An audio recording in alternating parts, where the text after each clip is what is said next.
Facebook, whatever you have, come on over. All right, we are live. Welcome to the Trumpeter's Call. We are extremely happy to have you.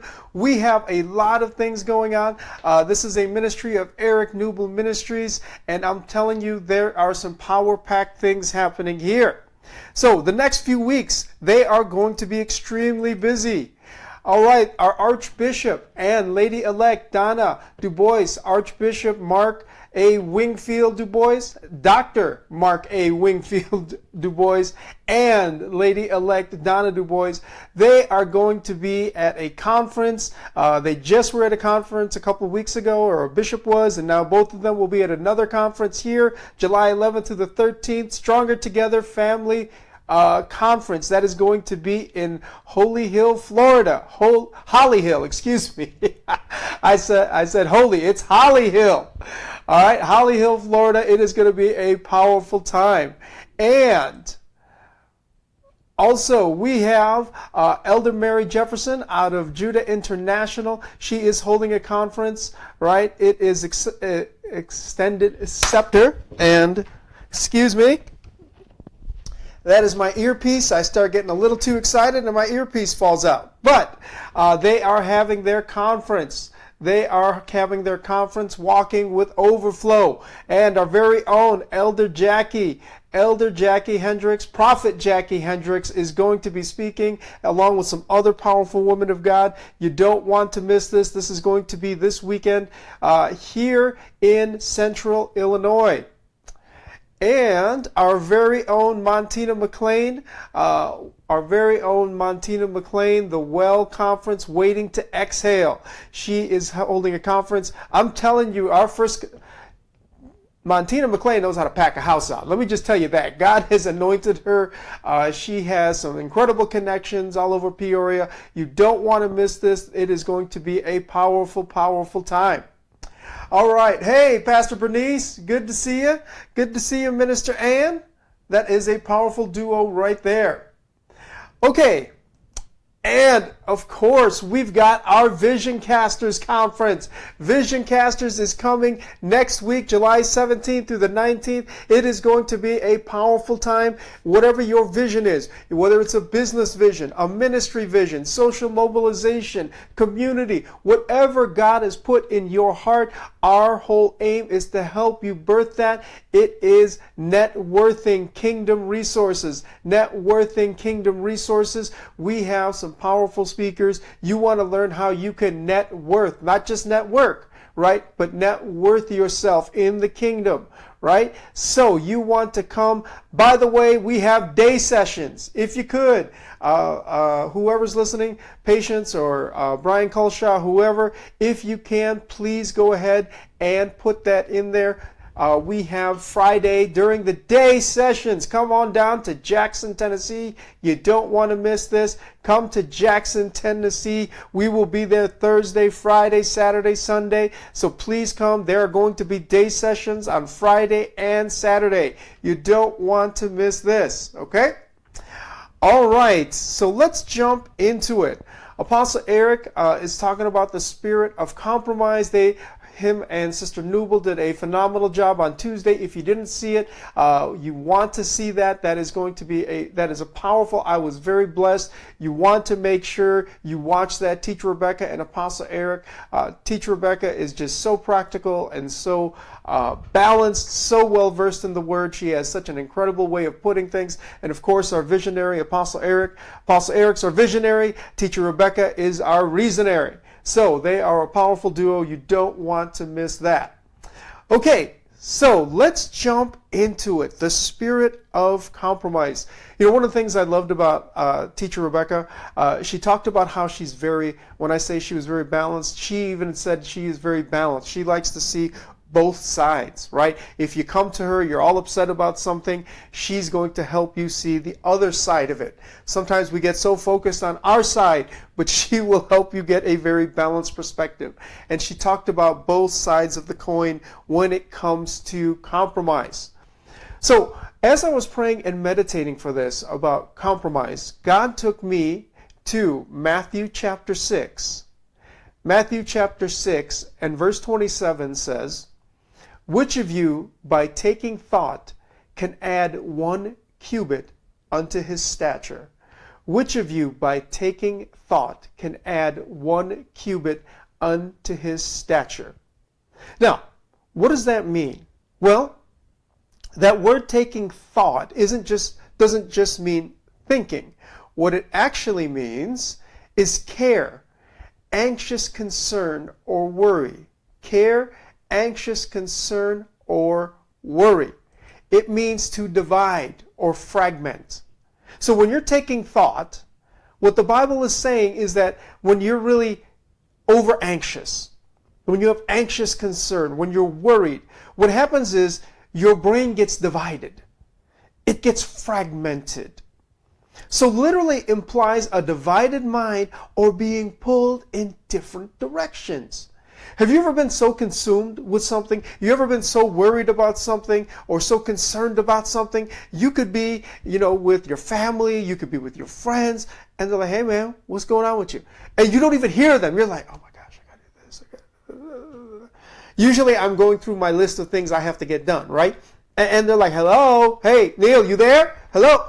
What happens is, Jesus is saying, which of you, by taking thought, can add 1 cubit to your stature? Which of you, when you're worried, when you're anxious, when you're divided, when you're fragmented, when you're pulled in so many different directions, and I'm not talking about different directions in a good way where God is spreading you out. I'm talking about your brain is scattered all over the place because you're so worried about so many different things. Jesus said, can you add 1 cubit to your stature? In other words, can you grow when your mind is full of anxiety? Can you grow when you are completely worried and your brain is fragmented? See, in the book of Revelation, chapter 1 and verse 8, God has been showing me this lately over the last few weeks, months, however long. God's been showing me, Revelation chapter 1 and 8, we know it says that I am the Alpha and the Omega. We know Alpha means the beginning, Omega means the end. So Alpha, you can think of that as from the beginning, right? You can think of that as maybe where you were, maybe where you are. That could potentially be your current state, whatever's going on with you now. Omega represents your end. That represents your final destiny. That represents the full manifestation of whatever God has spoken to you, right? Now, from a broader perspective, we know Omega means that when we as human beings are up with Jesus Christ, right, into the New Jerusalem. But for our talk today, let's think of Omega as the manifestation of whatever God has promised you. Now, the thing is that you have your beginning and you have your end, your Alpha and your Omega. And in between, oftentimes, you have this gap of uncertainty. You have this gap of uncertainty. And what ends up happening is that when you have this gap of uncertainty, oftentimes, that can cause us to have worry. That can cause us to have anxiety. That can cause us to have fear. One of the hardest things for me, and I'm going to be totally honest, as you can see with my PowerPoints and things like that, I like to be line upon line. I like to have things planned out and structured and organized and what have you. But when you are when you're in this middle ground, as Apostle Eric likes to say, you're between Alpha and Omega, it can cause a lot of worry, anxiety, and fear. Why do we as humans not like uncertainty? See, the thing is that, it stems from, and scientists will say, and I'm going to bring some balance to this, but scientists will say that it's because of evolution. When we were hunter and gatherers before modern society, and we had to hunt and gather our food, the thing is that if we were uncertain of where our next meal was coming from, if we were uncertain of where predators were, if we were uncertain of the terrain or the dangers that were around, that could literally mean our lives. Literally. When you were a hunter and gatherer, and if you had uncertainty of food, of predators, of other threats, what happened was that could cause you to lose your life. So what happened is our brains, we as human beings, got very conditioned to be always looking out for threats, to always be looking out. Anxiety causes a negative type of energy that causes you to try to plan or try to make sure that you have what you need. Okay? Now, understand that although in some sense, scientists say their rationale is because of its evolution and because we were hunter-gatherers. For me, although I understand what they're saying, I think they're missing a critical piece. The reason we had to be hunter and gatherers, the reason why we had to all of a sudden have worry, anxiety, and fear, the reason why we had to be concerned about predators is because we know that in the book of Genesis chapter 3, Adam and Eve got kicked out of the garden. Humanity got kicked out of the garden. Remember, when we were in the Garden of Eden, we were in the presence of God. God took care of everything. He took care of everything. And we know in Genesis chapter 1, it says, be fruitful, multiply, replenish, and subdue, and have dominion. We were supposed to rule over the earth. So now when we get kicked out of the garden, what happens is we no longer rule over the earth. What happens is our environment rules over us. And so therefore, that's why worry, anxiety, and fear happen. Now, that can lead to negative compromise.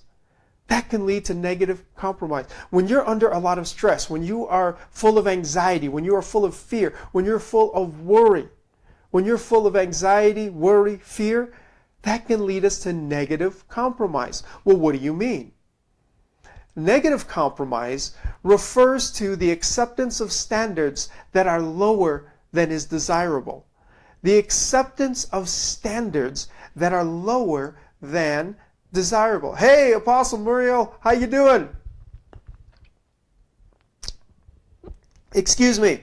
By the way, for those of you that are wanting to write your book, contact Apostle Dr. Muriel Fuquay. She will help you.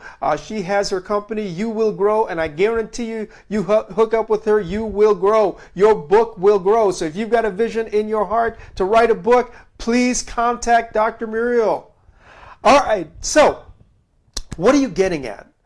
Well, when we are so full of anxiety and worry, we can negatively compromise. We can accept standards that are lower than is desirable. When Apostle Eric was pastoring in his young 20s, he used to say, I believe the saints of God are always living beneath their privilege. The saints of God are living beneath their privilege. In other words, they are negatively compromising.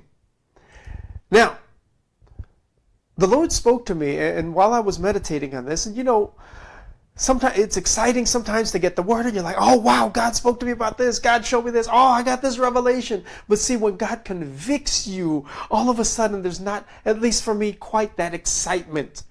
He spoke to me and he said, son, your negativity is a symptom of unbelief. Your negativity is a symptom of unbelief. Your anxiety, your worry, your fear are all a symptom of unbelief. And that is what's causing you to negatively compromise. I was like, oh, Jesus. Oh, Lord, forgive. Oh, Jesus. Man, sometimes God gives you a word and, it stings you right at the core of your being, and you're just laid out and you get into that ugly prayer where you're like, oh, God, oh, Lord Jesus. So what are you getting at? See, I believe the reason why we compromise is because of unbelief. Now, let me show you what happens. So, worry consumes cognitive resources. See, when we're full of worry, when we're full of anxiety, it consumes cognitive resources. Working memory overload. Worry takes up a lot of space in your brain. Worry and anxiety will take up a lot of real estate up here. Now what happens? It impairs our ability to focus. It impairs our ability to problem solve. It impairs our ability to learn. In other words, remember, which of you, by taking thought, can add 1 cubit to your stature? Worry and anxiety will keep you from progressing. See, what happens is when we get consumed with anxiety or worry or what have you, it's like you ever turn on your computer or your phone and you're trying to get somewhere and all you see is this annoying spinning thing? Well, that's what happens in our brain. Our brains are the ultimate processor. Our brains are the ultimate computer. And when it's bombarded with worry and anxiety, it takes up a lot of space and it's very hard to function. See, an anxious mind is distracted. It's not developing.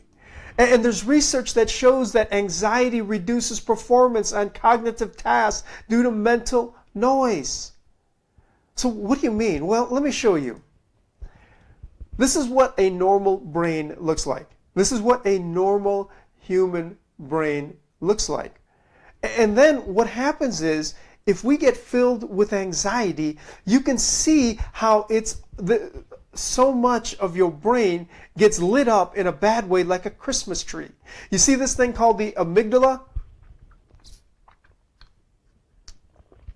What happens is when we start stressing out, or we panic, or we get overly emotional about things, this area called the amygdala, what happens is it literally hijacks your brain. It hijacks your brain. And then you have this thing called the insula, and that's kind of like your dashboard. So, when something's happening, it starts saying, oh my gosh, we have uncertainty. Oh my gosh, we don't know how we're going to pay our next bill. Oh my goodness, I don't know what's going to happen with my children. Whatever it is, it starts saying, oh my gosh, we need to start panicking. We need to start having anxiety. And so your brain literally gets hijacked. The amygdala is the hijacker. The insula is like its accomplice. And what happens is strategic planning goes out the window. Our decision making gets very poor. That's how we can negatively compromise. And our impulse control, our emotional regulation, all of that stuff starts going out the window, and you start acting very irrationally. You start acting very irrationally. Well, what do you mean? Well, see, that's why God said we have to be still and know that I am God. We have to be still and know that He is God. Why? Well, let me show you.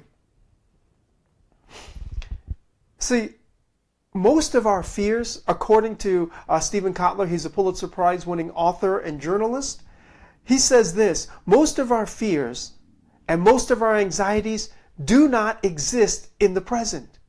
Most of our fears and most of our anxieties do not exist in the present. What do you mean? Either we're concerned about horrible things that happened long ago, and we're remembering them in the present so we don't repeat our mistakes. So oftentimes we can get so stuck in our past, and we keep playing that past. It's like a bad movie that keeps playing over and over. And we keep thinking about these horrible things, and we're motivated by fear so that we don't make those same mistakes. See, our brains, when we were hunter and gatherers, our human nature is always focused on threats. It's always focused on negativity, so hopefully we can avoid it. Anxiety also happens because we're worried about the future, because we have uncertainty, and we're trying to steer around them from the present. And see, Apostle Eric, when I read this, he does a lot of research. Stephen Kotler does a lot of research with neuroscientists. When I read this, it was amazing because instantly the Holy Spirit brought to my memory what Apostle Eric likes to say. We often regret our past. We hate our present, and we have no perspective of our future. We often regret our past, hate our present, and have no perspective of our future. Well, what do you mean? Well, the thing is that we could be so consumed with uncertainty. We can be so consumed from past hurts. We can be so consumed about what is going to happen that it can completely hijack us. Now, let's look at the other extreme. See, according to Stephen Kotler, when we remove past and future from this equation, anxiety levels plummet. So when you're not so focused on what had happened and you're not so focused on the uncertainty and the future, right? What happens is your anxiety starts leaving. When you are in the present moment, right? When you are present. That's why God said, be still. Psalms 46:10 says, be still and know that, notice it, I am God. He didn't say, I'm going to be God, or I was God, right? In Revelation chapter 1 and verse 8, he says, I'm the Alpha and the Omega. I'm the beginning and the end. However, he says, I'm the God that is and was and is to come. But see, he's always the God that is. He is always the I am. He lives outside of time. He is not. I repeat, he is not restricted by time. He created time. He is the time master. He is ever present. I am God. So when we're still, we can know God. If our brain is distracted, if we're constantly consumed with whatever's bothering us, whether it's money, whether it's relationship, whatever it is, it's very difficult to know God. See, a couple of weeks ago, many of you know that my wife and Hannah Newble and our kids in Princeton, we were all in an accident. We were in an accident. And our car got totaled, but thankfully everybody's okay. Thankfully the kids are fine. Hannah was okay. I'm fine. My wife is fine. And when I say fine, of course, we were banged up a little bit. My wife, please be praying for her. She took the airbag here, so she had some pain, and her head was hurting, etc. What are you getting at? Well, after we had the accident, and I had some really stressful days at work, and things were just happening, and oh my gosh, we lost our car, and insurance never gives you the amount that you need. They're always trying to lowball you, and I was like, man, I just paid off my other car. I don't like debt. Many of you know I don't like debt. I don't like having a car payment. I was so happy. I was rejoicing. Yes, we paid off our car, and now our other car gets totaled. I'm like, oh my goodness. And then of course, as a businessman, you always have to pay taxes quarterly, and just so many things were happening to me. And I'm telling you, the other day, I was not doing good. I was not doing good. My brain was fragmented. I was all over the place. At my job, people were like this, okay, we got to do this, we got to do that. And, there were all kind of things coming, and we're trying to get ready for Vision Casters, and then I got to travel right before Vision Casters, which I don't like to do. It just, all these things overwhelmed me, right? All these things overwhelmed me. And, the scripture says, be still and know that I am God. I wasn't. I was not still. My brain was everywhere. And I was like, oh my gosh. And what I found myself saying is, how am I going to do this? How am I going to get this done? How am I going to get that done? And everything seemed like a stressor. The kids were playing the other day, and Ethan was like, come on, let's play a game. And I was like, no, I don't want to play a game, because it was one more thing I had to do. And of course, my son just wants to spend time with his father, and I felt horrible afterwards. So what are you getting at? We have to get to a place where we can get ourselves still. Why? So we can know that He is God. I am God. That is the ever-present God. He is the ever-present God. And see, you know what happens when we are still? It's like a positive compromise happens. See, when we're still, we start recognizing who God is. This is why it's so important. The scripture says, I will enter His gates with thanksgiving. I will enter His courts with praise, right?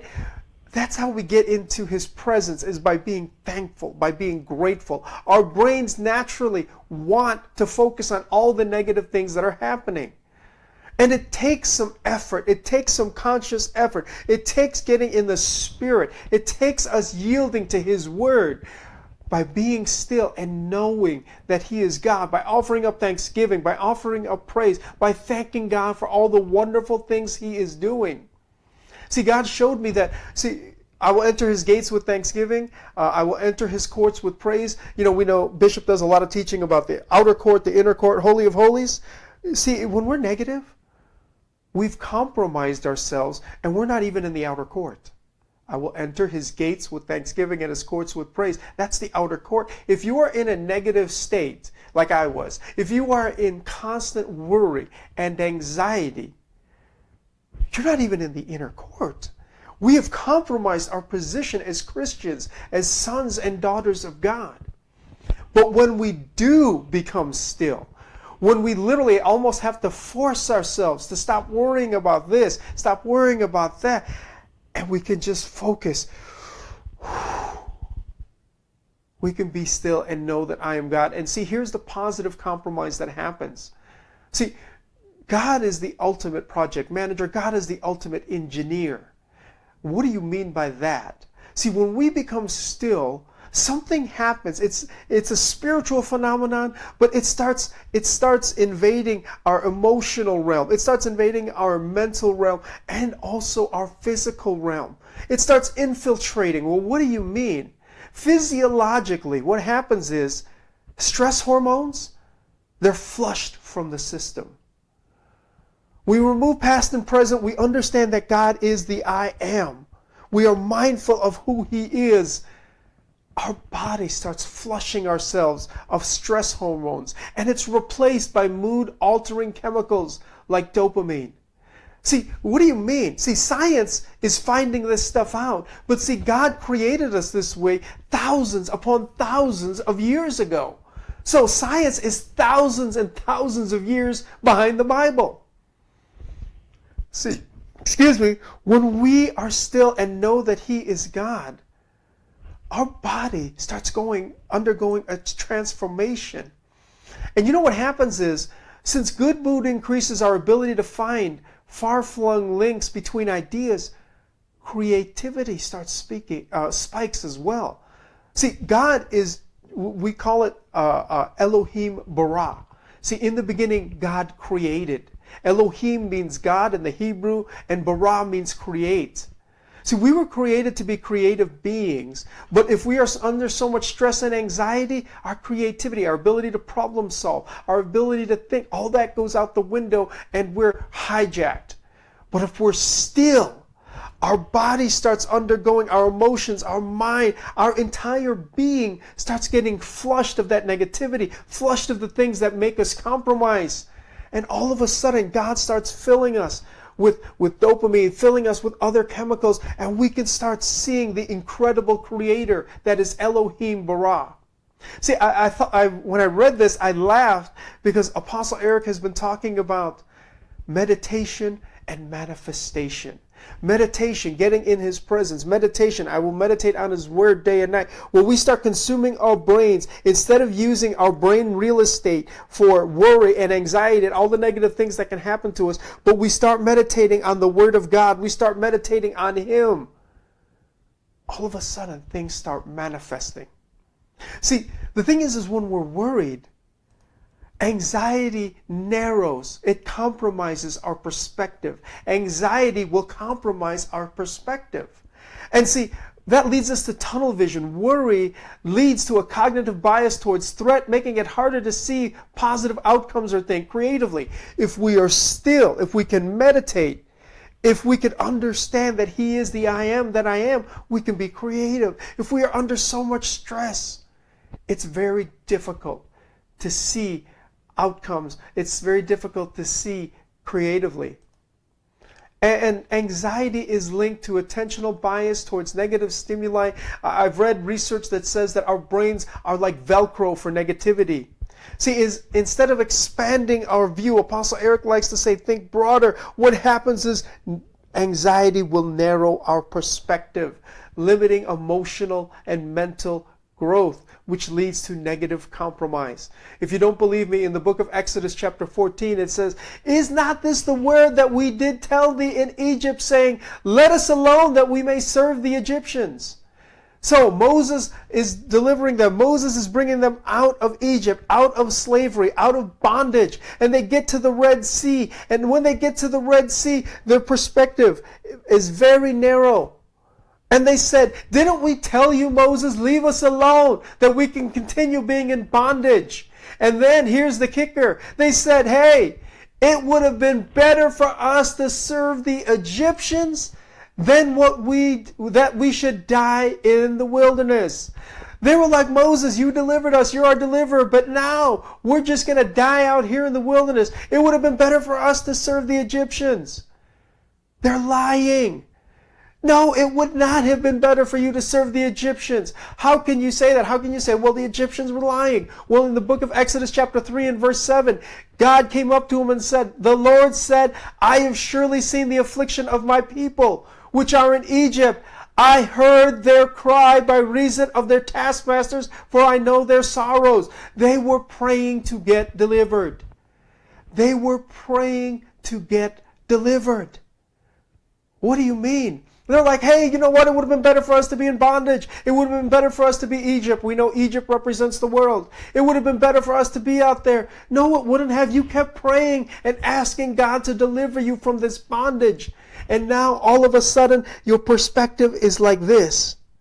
All you can see is the threat behind you in Pharaoh or the Red Sea in front of you, and your only option is to die. That's what your brain is thinking. That causes you to negatively compromise. See, we can compromise with our mouth. We can compromise with our unbelief. We can compromise with things, the thoughts in our heart and the things that we say. But contrast this to what the book of Isaiah 54 says. He says, enlarge the place of thy tent, and let them stretch forth curtains of thine habitations. Spare not, lengthen thy cords, and strengthen thy stakes. What do you mean? See, anxiety, worry will cause us to think like this. It will cause us to have very narrow perspective. It will cause us to feel like we don't have any options. But see, the book of Isaiah says, enlarge the place of your tent. Stretch forth the curtains. See, we used to do a thing here on the Trumpeter's Call that says success is in the stretch. Success is in the stretch. Now, many of you know that a few months ago, actually 2 months now, I had surgery to repair my rotator cuff. And see, when you do that, you have to go into therapy. And I remember when I was sitting there talking to my doctor, he stretched my arm, right? I think it was a week after surgery. He stretched my arm. And see, what happens is when you have surgery, maybe you have a hard workout, maybe you experience some kind of trauma, your body, your muscles will contract. And your muscles will contract, and they will start forming knots around your body, around that area that was injured. Why does it do that? Well, it doesn't want you to move. See, when we experience trauma, we tighten up. Now, some of that is because your body is saying, hey, don't move, this area is hurt. And that's okay for the short term. But understand that eventually you have to start moving it. You have to start moving. Hey, Jeff, good to see you. My good friend and his wife, Cindy, down in Jacksonville, Florida. Well, what are you getting at? Well, anyway, when you're injured, you start forming these knots. And what my doctor did was he took my hand, and I wasn't expecting this. He stretched it kind of quick. And man, it got so tight, my body literally tightened up. And I'm telling you, with my other hand, I was about to punch that man. This shoulder may have been immobilized. But you know what? I had a hand that I could have hit him with. I still have my 2 feet. I was about to karate kick this man in the head because it hurt so bad. And he's laughing. He laughed. I'm thinking, oh my God, this is so tight. It's full of pain. I was about ready. Oh my goodness, I was about to hurt this man. What are you getting at? Well, see, when we experience anxiety and worry, we start getting very tight. We start forming knots, and we don't want to move. See, the thing is that when we experience anxiety and worry, we can either go fight, we can go flight, or we can freeze. And see, my body was going to freeze up and not allow him to stretch. But see, sometimes we have to allow it to stretch. And now when I go into the physical therapist, you know what, when they're stretching me, I kind of really have to just relax. And I take a deep breath. You know, Apostle likes to say, take a deep breath. You know what happens when you take a deep breath? What happens is all of a sudden, you know, your fight or flight system, it starts releasing, and all of a sudden you start calming down. Your breath can literally calm you down. That's why in yoga, they work very much with their breath. Why? So you can be more flexible. So what are you saying? When we get stretched, our natural inclination is to get tight. However, we have to allow that stretch to happen. We have to allow that stretch to happen.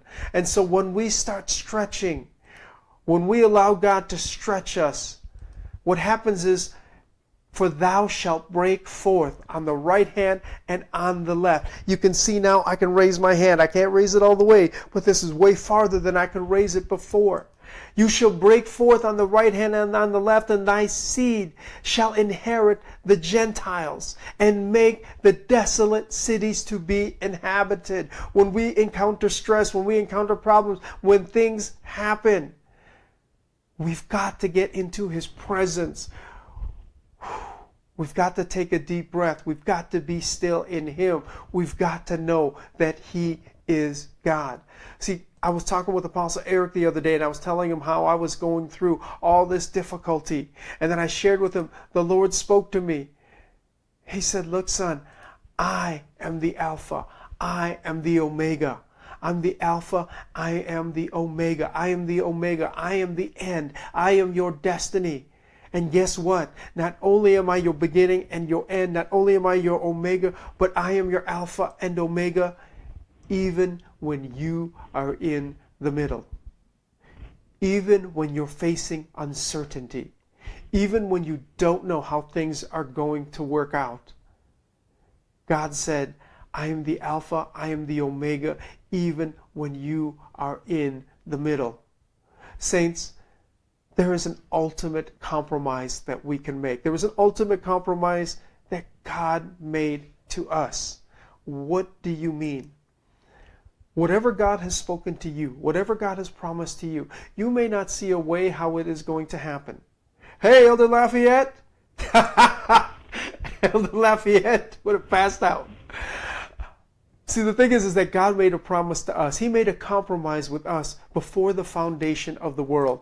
In 2 Corinthians chapter 1 and verse 20, it says this, for all the promises of God in him are yea, and in him amen, unto the glory of God by us. What are you getting at? See, we can be stressed out. We may not know how things are going to work out, but we've got to understand if we are still and we know that he is God, we start recognizing that he's God. He is our beginning. He's our end. He is the one that ordered all of our steps. He is the one that made the promise happen. See, in Philippians chapter 4 and verse 6 and 7, it says, don't be anxious for anything, but in everything through prayer and thanksgiving. Make your requests unto God, and what happens?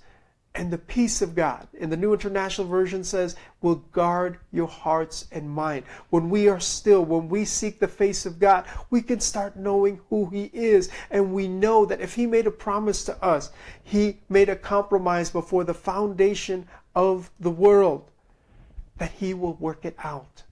We don't have to stress out about what happened in the past. We should learn from it. We don't have to stress out about what happened in the future. What we have to do is stay in the present. Stay in his presence.